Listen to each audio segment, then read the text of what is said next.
ಓಂ ಶಾಂತಿ. ಇಂದಿನ ದಿನಾಂಕ 28/10/2025. ಪ್ರಾರ್ಥ ಮುರಳಿ ಬಾಪ್ತಾದ ಮಧುಬನ. ಮಧುರ ಮಕ್ಕಳೇ, ನೀವು ಸಂಗಮದಲ್ಲಿ ಸೇವೆ ಮಾಡಿ ಗಾಯನ ಯೋಗ್ಯರಾಗಬೇಕಾಗಿದೆ. ಸೇವೆ ಮಾಡಿ ಮತ್ತೆ ಭವಿಷ್ಯದಲ್ಲಿ ಪುರುಷೋತ್ತಮರಾಗುವುದರಿಂದ ನೀವು ಪೂಜೆಗೆ ಯೋಗ್ಯರಾಗಿ ಬಿಡುತ್ತೀರಿ. ಪ್ರಶ್ನೆ: ಯಾವ ಕಾಯಿಲೆಯ ಮೂಲವು ಸಮಾಪ್ತಿಯಾದಾಗ ತಂದೆಯ ಹೃದಯವನ್ನೇರುತ್ತೀರಿ? ಉತ್ತರ: ದೇಹಾಭಿಮಾನದ ಕಾಯಿಲೆ. ಈ ದೇಹಾಭಿಮಾನದ ಕಾರಣವೇ ಎಲ್ಲ ವಿಕಾರಗಳು ಮಹಾರೋಗಿಯನ್ನಾಗಿ ಮಾಡಿಬಿಟ್ಟಿದೆ. ಈ ದೇಹಾಭಿಮಾನವು ಸಮಾಪ್ತಿಯಾದಾಗಲೇ ನೀವು ತಂದೆಯ ಹೃದಯವನ್ನೇರುತ್ತೀರಿ. ಹೃದಯವನ್ನೇರಬೇಕೆಂದರೆ ವಿಶಾಲ ಬುದ್ಧಿಯವರಾಗಿ ಜ್ಞಾನ ಚಿಟಿಯ ಮೇಲೆ ಕುಳಿತುಕೊಳ್ಳಿ.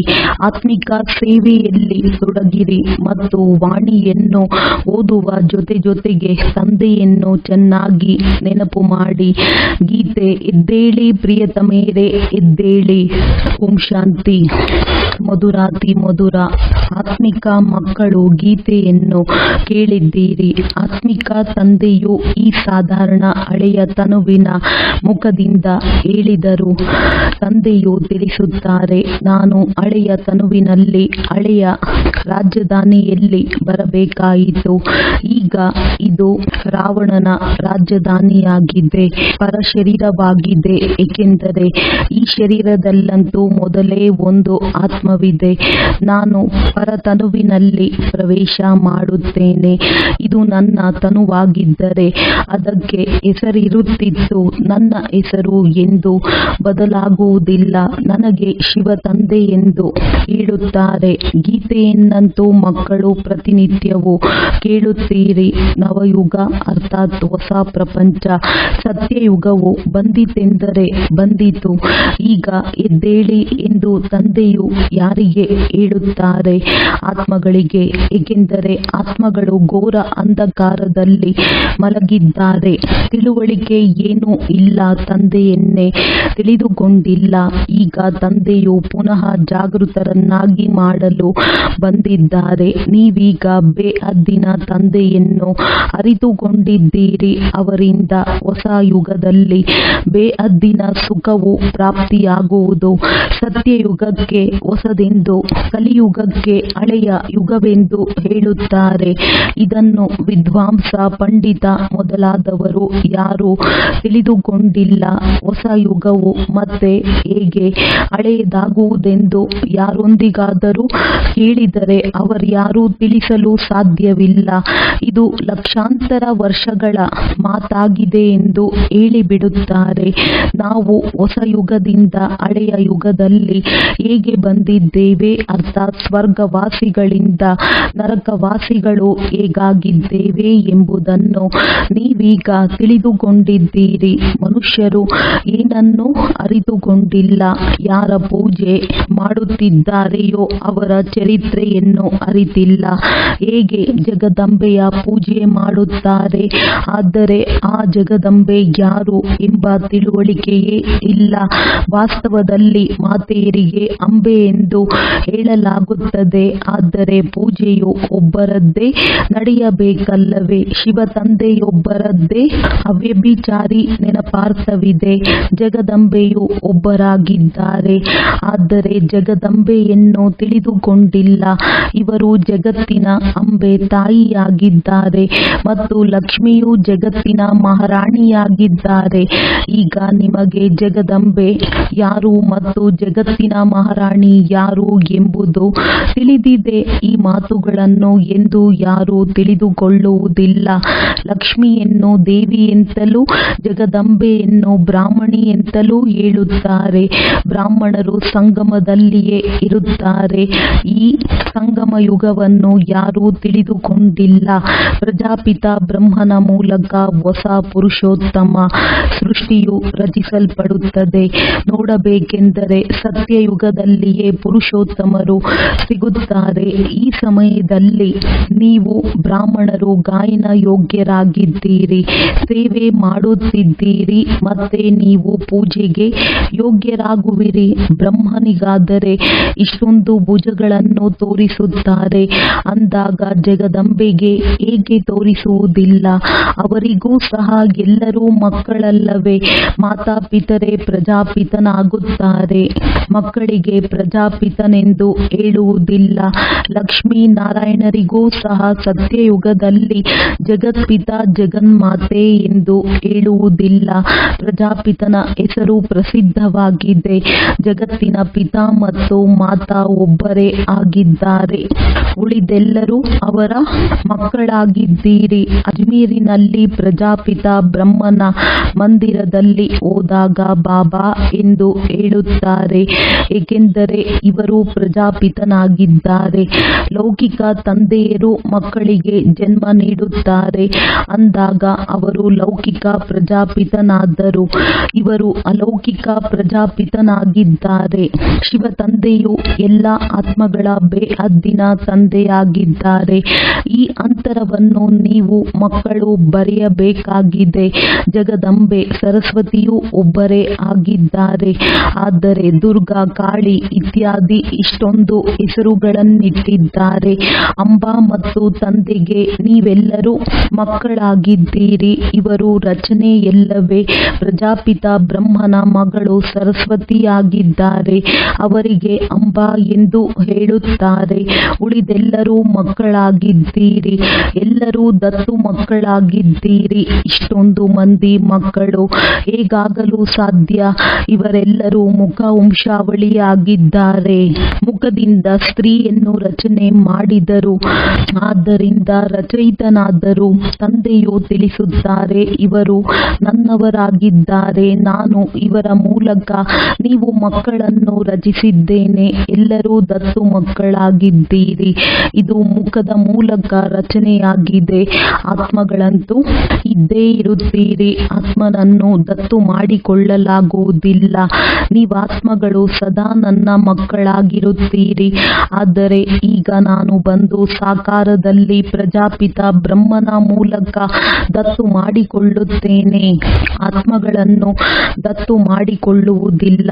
ಸಾಕಾರದಲ್ಲಿದ್ದಾಗ ನೀವು ಮಕ್ಕಳನ್ನು ದತ್ತು ಮಾಡಿಕೊಳ್ಳುತ್ತೇನೆ. ಇವು ಬಹಳ ಸೂಕ್ಷ್ಮ ತಿಳಿದುಕೊಳ್ಳುವ ಮಾತುಗಳಾಗಿವೆ. ಈ ಮಾತನ್ನು ತಿಳಿದುಕೊಳ್ಳುವುದರಿಂದ ನೀವು ಲಕ್ಷ್ಮೀನಾರಾಯಣರಾಗುತ್ತೀರಿ. ಇವರು ಹೇಗಾದರು ಎಂಬುದನ್ನು ನಾನು ತಿಳಿಸಿಕೊಡುತ್ತೇನೆ. ಇವರು ಇಂತಹ ಯಾವ ಕರ್ಮ ಮಾಡಿದ ಕಾರಣ ವಿಶ್ವದ ಮಾಲೀಕರಾದರು ಎಂಬುದನ್ನು ನೀವು ಪ್ರದರ್ಶನಿಗಳಲ್ಲಿಯೂ ಸಹ ಪ್ರಶ್ನಿಸಬಹುದು. ಇವರು ಈ ಸ್ವರ್ಗದ ರಾಜಧಾನಿಯನ್ನು ಹೇಗೆ ಪಡೆದರೆಂಬುದು ನಿಮಗೆ ತಿಳಿದಿದೆ. ನಿಮ್ಮಲ್ಲಿಯೂ ಎಲ್ಲರೂ ಯಥಾರ್ಥ ರೀತಿಯಲ್ಲಿ ತಿಳಿಸಲು ಸಾಧ್ಯವಿಲ್ಲ. ಯಾರಲ್ಲಿ ದೈವಿ ಗುಣಗಳಿವೆಯೋ, ಈ ಆತ್ಮಿಕ ಸೇವೆಯಲ್ಲಿ ತೊಡಗಿರುವರೋ ಅವರೇ ತಿಳಿಸಬಲ್ಲರು. ಅನೇಕರು ಮಾಯೆಯ ರೋಗದಲ್ಲಿ ಸಿಕ್ಕಿ ಹಾಕಿಕೊಂಡಿರುತ್ತಾರೆ. ಅನೇಕ ಪ್ರಕಾರದ ರೋಗಗಳಿವೆ. ದೇಹಾಭಿಮಾನವು ಒಂದು ರೋಗವಾಗಿದೆ. ಈ ವಿಕಾರಗಳೇ ನಿಮ್ಮನ್ನು ಮಹಾರೋಗಿಯನ್ನಾಗಿ ಮಾಡಿದೆ. ತಂದೆಯು ತಿಳಿಸುತ್ತಾರೆ, ನಾನು ನಿಮ್ಮನ್ನು ಪವಿತ್ರ ದೇವತೆಗಳನ್ನಾಗಿ ಮಾಡುತ್ತೇನೆ. ನೀವು ಸರ್ವಗುಣ ಸಂಪನ್ನರು, ಪವಿತ್ರರಾಗಿದ್ದೀರಿ. ಈಗ ಪತಿತರಾಗಿ ಬಿಟ್ಟಿದ್ದೀರಿ. ಇದನ್ನು ಬೇಹದ್ದಿನ ತಂದೆಯು ಹೇಳುತ್ತಾರೆ. ಇದರಲ್ಲಿ ನಿಂದನೆಯ ಮಾತಿಲ್ಲ. ಇದು ತಿಳಿಸುವ ಮಾತಾಗಿದೆ. ಭಾರತವಾಸಿಗಳಿಗೆ ಬೇಹದ್ದಿನ ತಂದೆಯು ತಿಳಿಸುತ್ತಾರೆ, ನಾನಿಲ್ಲಿ ಭಾರತದಲ್ಲಿ ಬರುತ್ತೇನೆ. ಭಾರತದ ಮಹಿಮೆಯಂತೂ ಅಪರಂಪಾರವಾಗಿದೆ. ಇಲ್ಲಿ ಬಂದು ತಂದೆಯು ನರಕವನ್ನು ಸ್ವರ್ಗವನ್ನಾಗಿ ಮಾಡುತ್ತಾರೆ. ಎಲ್ಲರಿಗೆ ಶಾಂತಿಯನ್ನು ಕೊಡುತ್ತಾರೆ. ಆದ್ದರಿಂದ ಇಂತಹ ತಂದೆಯ ಮಹಿಮೆಯೂ ಸಹ ಅಪರಂಪಾರವಾಗಿದೆ. ಇದಕ್ಕೆ ಅಂತ್ಯವೇ ಇಲ್ಲ. ಜಗದಂಬೆ ಮತ್ತು ಅವರ ಮಹಿಮೆಯನ್ನು ಯಾರೂ ತಿಳಿದುಕೊಂಡಿಲ್ಲ. ಇವರಿಬ್ಬರ ಅಂತರವನ್ನು ನೀವು ತಿಳಿಸಬಹುದು. ಇದು ಜಗದಂಬೆಯ ಚರಿತ್ರೆ, ಅದು ಲಕ್ಷ್ಮಿಯ ಚರಿತ್ರೆಯಾಗಿದೆ. ಈ ಜಗದಂಬೆಯೇ ಮತ್ತೆ ಲಕ್ಷ್ಮಿಯಾಗುತ್ತಾರೆ. ಮತ್ತೆ ಲಕ್ಷ್ಮಿಯೇ 84 ಜನ್ಮಗಳ ನಂತರ ಜಗದಂಬೆಯಾಗುವರು. ಚಿತ್ರವನ್ನು ಬೇರೆ ಬೇರೆಯಾಗಿ ಇಡಬೇಕು. ಲಕ್ಷ್ಮಿಗೆ ಕಳಶವು ಸಿಕ್ಕಿತೆಂದು ತೋರಿಸುತ್ತಾರೆ, ಆದರೆ ಲಕ್ಷ್ಮಿಯು ಸಂಗಮದಲ್ಲಿ ಎಲ್ಲಿಂದ ಬಂದರು? ಲಕ್ಷ್ಮಿಯಂತೂ ಸತ್ಯಯುಗದಲ್ಲಿ ಇರುತ್ತಾರೆ. ಇವೆಲ್ಲ ಮಾತುಗಳನ್ನು ತಂದೆಯು ತಿಳಿಸುತ್ತಾರೆ. ಚಿತ್ರಗಳನ್ನು ಮಾಡಿಸಲು ಯಾರು ನಿಮಿತ್ತರಿದ್ದಾರೆಯೋ ಅವರು ವಿಚಾರ ಸಾಗರ ಮಂಥನ ಮಾಡಬೇಕು. ಆಗ ತಿಳಿಸಿಕೊಡುವುದು ಸಹಜವಾಗುವುದು. ಇಷ್ಟು ವಿಶಾಲ ಬುದ್ಧಿ ಇರಬೇಕು. ಆಗಲೇ ಹೃದಯವನ್ನೇರುವಿರಿ. ಯಾವಾಗ ತಂದೆಯನ್ನು ಚೆನ್ನಾಗಿ ನೆನಪು ಮಾಡುತ್ತೀರಿ, ಜ್ಞಾನಚಿತೆಯ ಮೇಲೆ ಕುಳಿತುಕೊಳ್ಳುತ್ತೀರಿ, ಆಗಲೇ ತಂದೆಯ ಹೃದಯವನ್ನೇರುತ್ತೀರಿ. ಯಾರು ಚೆನ್ನಾಗಿ ಮುರುಳಿಯನ್ನು ಹೇಳುತ್ತಾರೆಯೋ ಅವರು ತಂದೆಯ ಹೃದಯದಲ್ಲಿರುತ್ತಾರೆಂದಲ್ಲ. ತಂದೆಯು ತಿಳಿಸುತ್ತಾರೆ, ನಂಬರ್ ವಾರ್ ಪುರುಷಾರ್ಥದನುಸಾರ ಯಾವಾಗ ದೇಹಾಭಿಮಾನವು ಸಮಾಪ್ತಿಯಾಗುವುದೋ ಆಗ ಅಂತಿಮದಲ್ಲಿ ನನ್ನ ಹೃದಯವನ್ನೇರುವಿರಿ. ತಂದೆಯು ತಿಳಿಸಿದ್ದಾರೆ, ಬ್ರಹ್ಮಜ್ಞಾನಿಗಳು ಬ್ರಹ್ಮ ತತ್ವದಲ್ಲಿ ಲೀನವಾಗುವ ಪರಿಶ್ರಮ ಪಡುತ್ತಾರೆ. ಆದರೆ ಹೀಗೆ ಯಾರೂ ಲೀನವಾಗಲು ಸಾಧ್ಯವಿಲ್ಲ. ಬಾಕಿ ಪರಿಶ್ರಮ ಪಡುವ ಕಾರಣ ಉತ್ತಮ ಪದವಿಯನ್ನು ಪಡೆಯುತ್ತಾರಷ್ಟೇ. ಇಂತಿಂತಹ ಮಹಾತ್ಮರಿರುತ್ತಾರೆ. ಅವರನ್ನು ಪ್ಲಾಟಿನಂನಲ್ಲಿ ತುಲಾಭಾರ ಮಾಡುತ್ತಾರೆ, ಏಕೆಂದರೆ ಬ್ರಹ್ಮನಲ್ಲಿ ಲೀನವಾಗುವ ಪರಿಶ್ರಮ ಪಡುತ್ತಾರಲ್ಲವೇ. ಆದ್ದರಿಂದ ಅವರ ಪರಿಶ್ರಮಕ್ಕೆ ಈ ರೂಪದಲ್ಲಿ ಫಲ ಸಿಗುತ್ತದೆ. ಬಾಕಿ ಮುಕ್ತಿ, ಜೀವನ್ಮುಕ್ತಿ ಸಿಗುವುದಿಲ್ಲ. ನೀವು ಮಕ್ಕಳು ತಿಳಿದುಕೊಂಡಿದ್ದೀರಿ. ಈಗ ಈ ಹಳೆಯ ಪ್ರಪಂಚವು ಹೋಯಿತೆಂದರೆ ಹೋಯಿತು. ಇಷ್ಟೊಂದು ಬಾಂಬುಗಳನ್ನು ತಯಾರಿಸಿದ್ದಾರೆಂದರೆ ಕೇವಲ ಇಟ್ಟುಕೊಳ್ಳುವುದಕ್ಕಾಗಿ ತಯಾರಿಸಿದ್ದಾರೆಯೇ? ನಿಮಗೆ ತಿಳಿದಿದೆ, ಹಳೆಯ ಪ್ರಪಂಚದ ವಿನಾಶಕ್ಕಾಗಿ ಈ ಬಾಂಬುಗಳು ಕೆಲಸಕ್ಕೆ ಬರುತ್ತವೆ. ಅನೇಕ ಪ್ರಕಾರದ ಬಾಂಬುಗಳಿವೆ. ತಂದೆಯು ಜ್ಞಾನ ಮತ್ತು ಯೋಗವನ್ನು ಕಲಿಸುತ್ತಾರೆ. ನಂತರ ರಾಜರಾಜೇಶ್ವರಿ ಡಬಲ್ ಕಿರೀಟಧಾರಿ ದೇವಿ ದೇವತೆಗಳಾಗುತ್ತೀರಿ. ಶ್ರೇಷ್ಠ ಪದವಿಯು ಯಾವುದಾಗಿದೆ? ಬ್ರಾಹ್ಮಣ ಶಿಖೆಯು ಮೇಲಿರುತ್ತದೆ. ಶಿಖೆಯೇ ಎಲ್ಲದಕ್ಕಿಂತ ಮೇಲಿರುತ್ತದೆ. ಈಗ ನೀವು ಮಕ್ಕಳನ್ನು ಪತಿತರಿಂದ ಪಾವನ ಮಾಡಲು ಬಂದಿದ್ದಾರೆ. ಮತ್ತೆ ನೀವು ಸಹ ಪತಿತ ಪಾವನಿಯರಾಗುತ್ತೀರಿ. ಈ ನಶೆ ಇದೆಯೇ? ನಾವು ಎಲ್ಲರನ್ನೂ ಪಾವನರನ್ನಾಗಿ ಮಾಡಿ ರಾಜರಾಜೇಶ್ವರಿಯನ್ನಾಗಿ ಮಾಡುತ್ತಿದ್ದೇವೆಯೇ? ನಶೆ ಇದ್ದಾಗ ಬಹಳ ಖುಷಿಯಲ್ಲಿರುವಿರಿ. ತಮ್ಮ ಹೃದಯದಿಂದ ಕೇಳಿಕೊಳ್ಳಿ, ನಾವು ಎಷ್ಟು ಮಂದಿಯನ್ನು ನಮ್ಮ ಸಮಾನ ಮಾಡಿಕೊಳ್ಳುತ್ತಿದ್ದೇವೆ. ಪ್ರಜಾಪಿತ ಬ್ರಹ್ಮ ಮತ್ತು ಜಗದಂಬೆ ಇಬ್ಬರೂ ಸಹ ಒಂದೇ ಸಮನಾಗಿದ್ದಾರೆ. ಬ್ರಾಹ್ಮಣರ ರಚನೆ ಮಾಡುತ್ತಾರೆ. ಶೂದ್ರರಿಂದ ಬ್ರಾಹ್ಮಣರಾಗುವ ಯುಕ್ತಿಯನ್ನು ತಂದೆಯೇ ತಿಳಿಸಿಕೊಡುತ್ತಾರೆ. ಇದ್ಯಾವುದೇ ಶಾಸ್ತ್ರಗಳಲ್ಲಿಲ್ಲ. ಇದು ಗೀತಾ ಯುಗವಾಗಿದೆ. ಕಲ್ಪದ ಹಿಂದೆಯೂ ಸಹ ಮಹಾಭಾರತ ಯುದ್ಧವು ನಡೆದಿತ್ತು. ಅಂದ ಮೇಲೆ ರಾಜಯೋಗವನ್ನು ಕೇವಲ ಒಬ್ಬರಿಗೆ ಕಲಿಸಿದರೆ ಮನುಷ್ಯರ ಬುದ್ಧಿಯಲ್ಲಿ ಕೇವಲ ಅರ್ಜುನ ಮತ್ತು ಕೃಷ್ಣನೇ ಇರುತ್ತಾರೆ. ವಾಸ್ತವದಲ್ಲಿ ಇಲ್ಲಂತೂ ಅನೇಕ ಮಕ್ಕಳು ಓದುತ್ತೀರಿ. ನೋಡಿ, ಎಷ್ಟು ಸಾಧಾರಣ ರೂಪದಲ್ಲಿ ಕುಳಿತಿದ್ದೀರಿ. ಹೇಗೆ ಚಿಕ್ಕ ಮಕ್ಕಳು ಅ ಆ ಇ ಈ ಓದುತ್ತಾರಲ್ಲವೇ, ನೀವು ಸಹ ಕುಳಿತಿದ್ದೀರಿ. ನಿಮಗೆ ತಂದೆ ಮತ್ತು ಆಸ್ತಿ ಎಂದು ಓದಿಸುತ್ತಿದ್ದಾರೆ. ತಂದೆಯು ತಿಳಿಸುತ್ತಾರೆ, ನನ್ನನ್ನು ನೆನಪು ಮಾಡಿದರೆ ನೀವು ವಿಶ್ವದ ಮಾಲೀಕರಾಗುವಿರಿ. ಯಾವುದೇ ಆಸುರಿ ಕರ್ಮ ಮಾಡಬೇಡಿ. ದೈವಿ ಗುಣಗಳನ್ನು ಧಾರಣೆ ಮಾಡಿಕೊಳ್ಳಬೇಕಾಗಿದೆ. ನೋಡಿಕೊಳ್ಳಿ, ನನ್ನಲ್ಲಿ ಯಾವುದೇ ಅವಗುಣವಿಲ್ಲವೇ? ನಾನು ನಿರ್ಗುಣನಲ್ಲಿ ಯಾವುದೇ ಗುಣವಿಲ್ಲವೆಂದು ಹೇಳುತ್ತಾರೆ.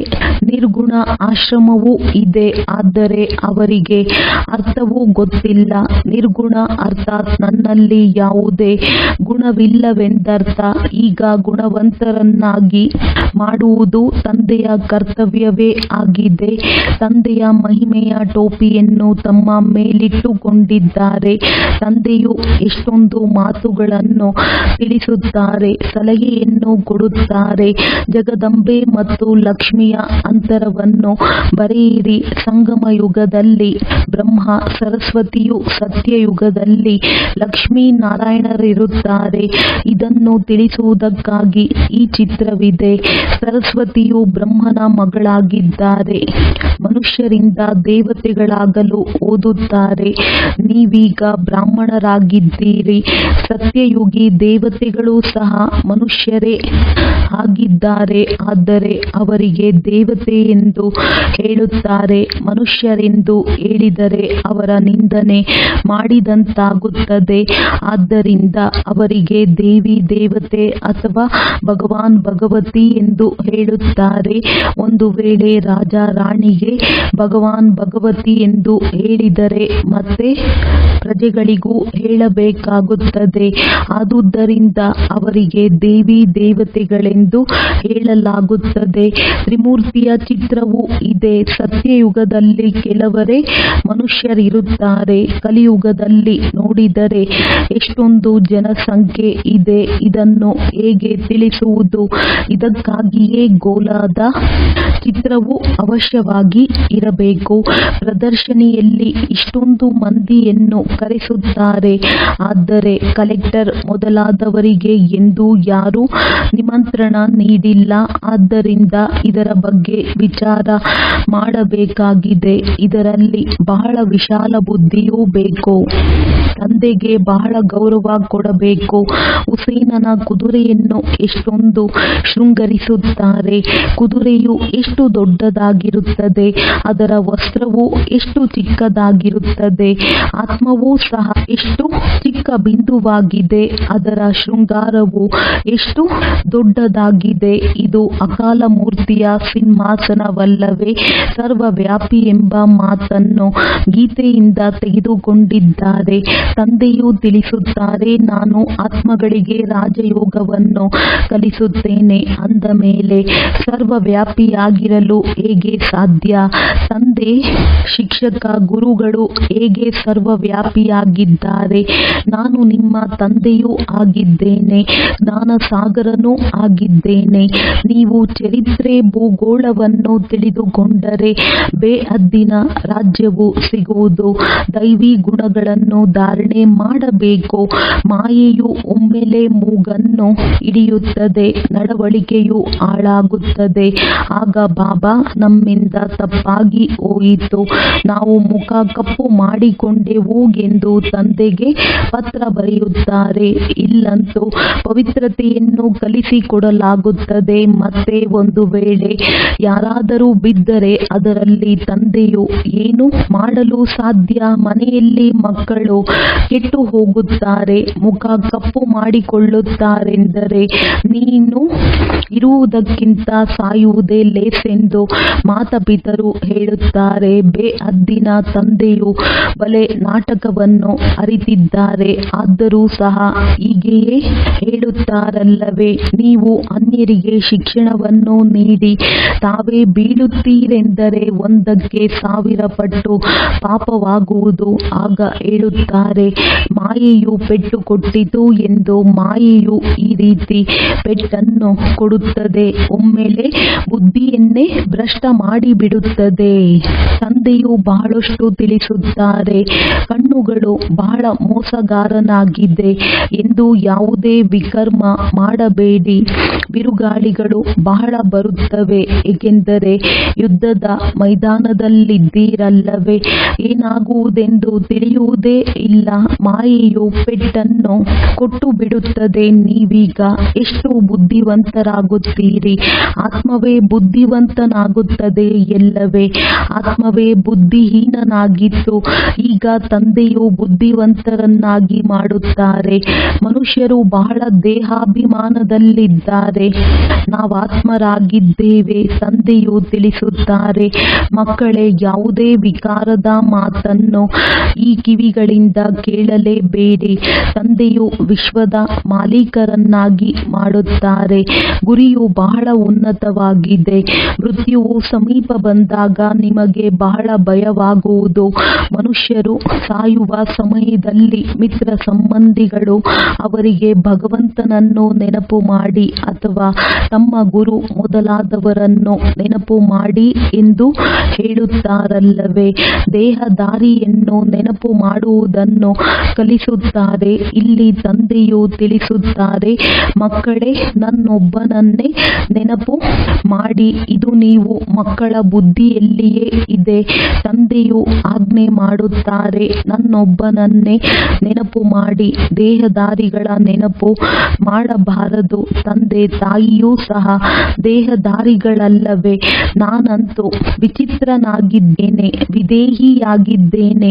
ಇವರಲ್ಲಿ ಕುಳಿತು ನಿಮಗೆ ಜ್ಞಾನವನ್ನು ಕೊಡುತ್ತೇನೆ. ನೀವೀಗ ಜ್ಞಾನ ಯೋಗವನ್ನು ಕಲಿಯುತ್ತೀರಿ. ಜ್ಞಾನಸಾಗರ ತಂದೆಯ ಮೂಲಕ ನಾವು ರಾಜರಾಜೇಶ್ವರಿಯಾಗಲು ಜ್ಞಾನವನ್ನು ಕಲಿಯುತ್ತಿದ್ದೇವೆಂದು ನೀವು ಹೇಳುತ್ತೀರಿ.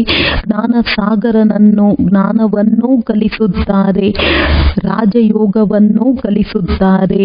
ಒಳ್ಳೆಯದು. ಮಧುರಾತಿ ಮಧುರ ಅಗಲಿ ಹೋಗಿ ಮರಳಿ ಸಿಕ್ಕಿರುವ ಮಕ್ಕಳ ಪ್ರತಿ ಮಾತ್ಪಿತಾ ಬಾಪ್ ದಾದಾರವರ ನೆನಪು, ಪ್ರೀತಿ ಹಾಗೂ ಸುಪ್ರಭಾತ. ಆತ್ಮಿಕ ಮಕ್ಕಳಿಗೆ ಆತ್ಮಿಕ ತಂದೆಯ ನಮಸ್ತೆ. ಧಾರಣೆಗಾಗಿ ಮುಖ್ಯ ಸಾರ: ಬುದ್ಧಿವಂತರಾಗಿ ಮಾಯೆಯ ಬಿರುಗಾಳಿಗಳಿಂದ ಎಂದು ಸೋಲಬೇಡಿ. ಕಣ್ಣುಗಳು ಮೋಸ ಮಾಡುತ್ತವೆ, ಆದ್ದರಿಂದ ತಮ್ಮನ್ನು ರಕ್ಷಣೆ ಮಾಡಿಕೊಳ್ಳಬೇಕು. ಯಾವುದೇ ವಿಕಾರಿ ಮಾತುಗಳನ್ನು ಈ ಕಿವಿಗಳಿಂದ ಕೇಳಬಾರದು.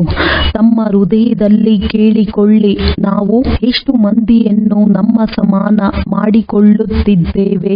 ಮಾಸ್ಟರ್ ಪತಿತ ಪಾವನಿಯಾಗಿ ಎಲ್ಲರನ್ನೂ ಪಾವನ ರಾಜರಾಜೇಶ್ವರಿರನ್ನಾಗಿ ಮಾಡುವ ಸೇವೆ ಮಾಡುತ್ತಿದ್ದೇವೆಯೇ? ನನ್ನಲ್ಲಿ ಯಾವುದೇ ಅವಗುಣವಿಲ್ಲವೇ?